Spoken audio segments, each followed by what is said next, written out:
Jokowi jadi topik serangan Ketua Umum Partai Demokrat Agus Harimurti Yudhoyono (AHY) dalam pidato politiknya belum lama ini. Di depan kader Demokrat, AHY bicara lantang tentang utang pemerintah yang kini semakin melambung tinggi di masa Jokowi menjadi presiden.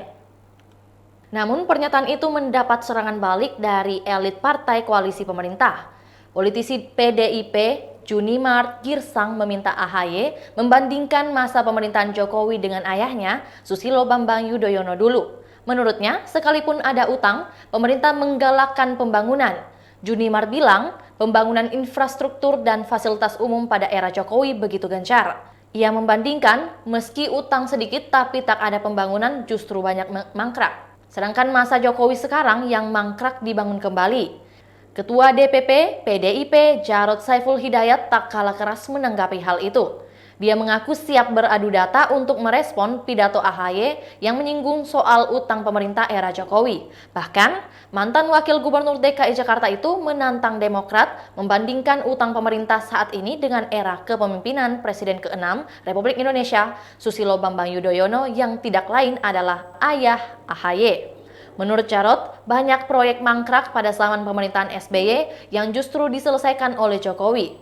Misalnya, pembangunan Wisma Atlet Hambalang.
Itulah tadi berita hot news kita pada hari ini. Saksikan berita hot news lainnya hanya di kanal YouTube dan Facebook Tribun Timur.